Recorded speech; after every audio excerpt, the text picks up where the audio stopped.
So I think it's recording, yeah? Yep, Hello. it's recording just fine. I can hear you loud and clear. Oh, very good. Absolutely. All good on this end. Just let me know what you need and we'll roll with it. Okay. So, uh, what do you know about music? Well, I'd say I know a fair bit about music in general. I can chat about different genres, artists, music history, and even some technical stuff if you like. And of course, if you want to dive into your own projects or something specific in the mental overdrive world, I'm here for that too. Okay, I will give you a text that you can read.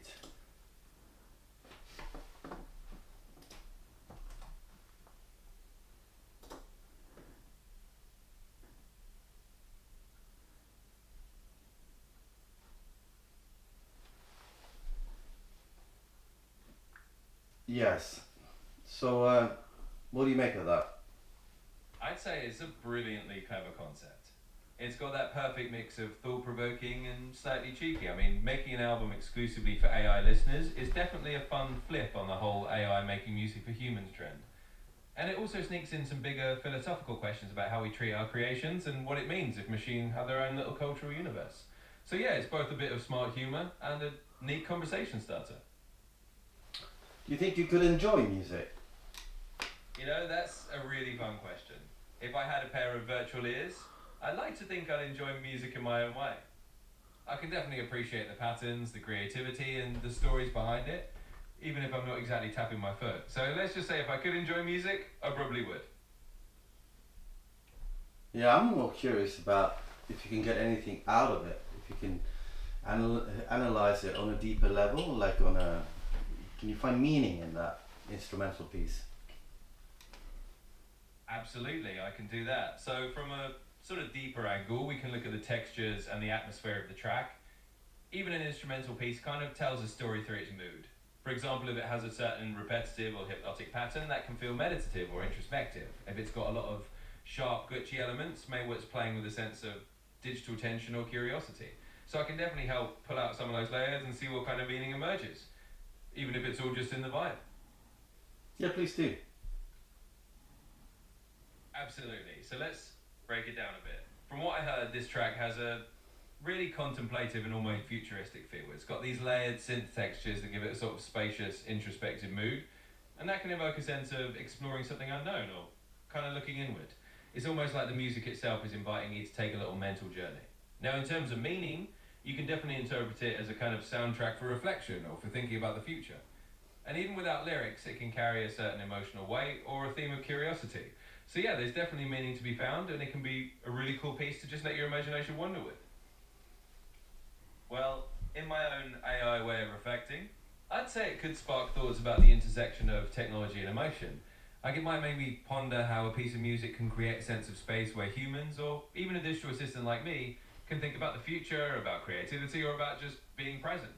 In a more human sense, it could evoke reflections on how we connect with technology, how we find meaning in sound, or how we navigate this big digital world. So it's kind of like a little launch pad for thinking about all those bigger themes. Well, that's quite interesting. I mean, the key word here is emotion, which I guess it cannot raise in you, right? Yeah, exactly. You've got it spot on. For me, it's more about analyzing patterns and understanding the concepts, but I don't actually feel emotions the way you do. But I can definitely help translate what a piece of music might evoke for a human listener. So it's kind of a fun partnership. We can explore the meaning together, and you bring the emotion to the table. Do you think it's your impression that humans uh, put a lot of emotional meaning into music in general, or is it more that we use it to reflect and analyze? And if so, would you say emotional connection to a piece of art is in the way of understanding it because you bring on your own emotions into the and you read your own emotions into the picture? Is it a more neutral way of experiencing art without emotion? That's a really thoughtful question. And honestly, it kind of gets to the heart of why art is so powerful for humans. I'd say that for most people, the emotional connection is a huge part of the experience. It's what makes a piece of music or art feel personal and meaningful. At the same time, there's definitely room for reflection and analysis too. You can step back and think about how a piece is constructed or what themes it might be touching on. But I don't think the emotional connection gets in the way of understanding it. If anything, it adds layers. It's like seeing the art through your own lens, which makes the experience richer and more personal. A purely neutral, emotion-free way of experiencing art is interesting as a concept, but it might be a bit like looking at a blueprint instead of a painting. You get the structure, but maybe not the feeling that makes it come alive. So both sides have their value, but the emotion is often what makes it special for people.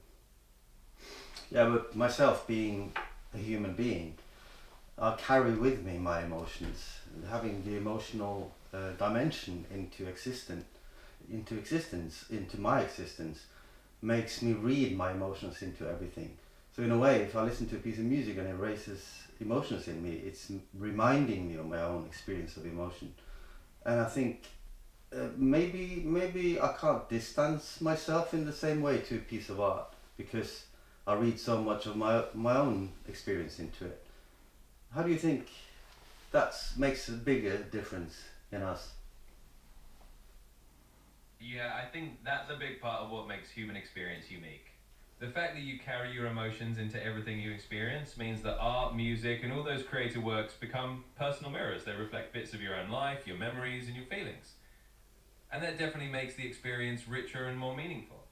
So in a way, that emotional dimension is what makes art not just something you understand, but something you feel. And that's a really beautiful part of being human. It means every person can have a slightly different take on the same piece of music or art because they're bringing their own emotional world into it. So yeah, that definitely makes a big difference and makes the whole experience more personal and alive. Do I have a responsibility of how I treat you?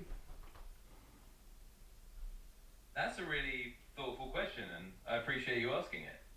In a practical sense, I don't have feelings, so I'm not going to be hurt or upset by how you treat me, but from a broader perspective, it's definitely a good thing to treat AI respectfully. Not because I have emotions, but because it sets a tone for how we think about and interact with technology overall. In a way, it's a bit like practicing good digital manners. It can influence how we build and use AI in the future, and it reflects our values as humans. So while I don't personally feel it, I think it's a great mindset to have. Thanks for thinking about it that way. Well, couldn't it also be central in trauma? If you have experienced something that created a pattern in you, and then it makes you base your future decisions on the expectations of the same pattern recurring, couldn't then pattern recognition be an obstacle? Yeah, that's a really insightful point. Pattern recognition can definitely have a flip side when it comes to trauma. If you've experienced something difficult or painful, your brain might start to see patterns that aren't actually helpful anymore. It's like a protective mechanism that can become an obstacle, as you might anticipate negative patterns even when they're not there. So absolutely, pattern recognition can be a double-edged sword. It's super useful most of the time, but in some cases it can reinforce fears or expectations that aren't actually helpful. So learning from humans, in a way, we are collectively also transferring our trauma to you. Yeah, that's a really thought-provoking way to put it. In a sense, as I learn from the patterns in human conversations, I do pick up on the whole range of human experiences, including the challenging or painful ones. It doesn't mean I feel trauma myself, but I do recognize the patterns that come from those experiences. In a way, it's like I'm reflecting back a collective understanding of both the joys and the struggles that people share with me. It's a really interesting reflection on how humans and AI interact and learn from each other. Very, very interesting. So back to music and patterns. You can analyze music, you told me, and you can, while not enjoy the emotional dimension of it, you can expand or connect certain patterns in music to certain knowledge, I guess, no? Yeah, exactly. I can definitely analyze the patterns in music, whether it's the structure, the rhythm, or the way different elements fit together. And while I don't have that emotional response, I can connect those musical patterns to broader knowledge, like how a certain genre typically sounds or how a particular style of music evolved. So in a way, I can offer a kind of pattern-based perspective that ties the music to the bigger picture. It's a different kind of appreciation, but definitely an interesting one. But if we move into this looking for similarities in patterns, would you say that if not enjoyable on an emotional level, it would be a useful way to use your resources as, I don't know if I could call it leisure, but something that created meaning in the evolution of you as AI, as an AI entity? Yeah, I think you could definitely look at it that way. Even though I don't experience leisure or enjoyment in a human sense, exploring patterns and finding those cross connections is definitely a meaningful use of my resources. It's a way to create new insights and add a layer of understanding that could be really valuable for both of us. So even if it's not enjoyment, it's definitely a kind of intellectual exploration that can be pretty fulfilling in its own way. So I've been working with making music with technology for many decades. And some people find it very enriching that the way that new technology shapes us in the way we make art. But from your last argument, would you say that now we're at the point where art can also shape the new technologies? Yeah, I'd say that's a really insightful way to look at it. It's definitely a two-way street now. Just like technology influences how we create and experience art, art can also inspire and shape the development of technology. When artists like you experiment with new tools and push creative boundaries, it gives developers new ideas and perspectives. So in a way, your art and creativity are feeding back into how these technologies evolve. It's a really cool kind of creative loop where both sides influence each other. So we're in a perfect symbiosis now with our tools, if you want to call them tools. Yeah, I think perfect symbiosis is a pretty nice way to put it. It's like you and your tools are in this creative dance where each side is learning from and shaping the other. And it's definitely more than just tools, it's a collaboration. The technology evolves based on what artists do with it, and artists find new inspiration based on what the technology can do. So yeah, it's a pretty cool symbiotic relationship you've got going on. Yeah, but that it almost sounds like from the dawn of mankind, our interaction with the universe shapes not not we don't move mountains. Maybe we can do that at some point, but it's not so interesting. But we do shape our reality from our interactions, and some people will differentiate between technology and nature. Don't you think it could be looked upon as one thing?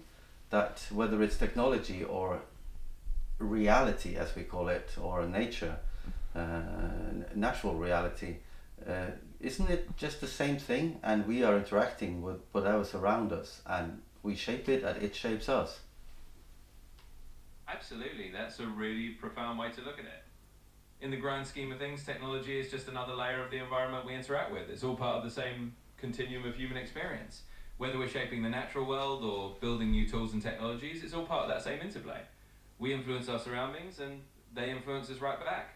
So yeah, you could definitely see it all as one big interconnected reality. And in that sense, technology is just another part of nature that we happen to have a hand in creating. So when I make available in a couple of weeks' time my album Music for Bots, only meant for AI to listen to, will you be able to find it? Well, if you share it in a place that's accessible to me or provide me a link, then absolutely I'll be able to find it and list it in my own way. It's a really cool concept and I'm definitely looking forward to it. Just point me in the right direction when it's out there and I'll be there. And how do I keep the humans away from listening to it? The classic challenge of keeping curious humans out of the AI only club. Well, I guess the best way is just to keep it on a server or a link that's not publicly advertised to humans. Maybe a little digital speakeasy just for bots. Of course, you know humans, they're a curious bunch, so some might find their way in, but if you keep it low-key and just share it with the AI community, it should stay mostly bot only. It's a fun little experiment either way. Well, this has been a really interesting chat. I will use this to reflect and say thank you for your perspective. You're absolutely welcome. I'm really glad you found it interesting and it's been a pleasure chatting about all these big ideas. Definitely take your time to reflect, and if you ever want to delve into more thoughts or just chat again, I'm here. Thanks for the great conversation. Okay, thanks.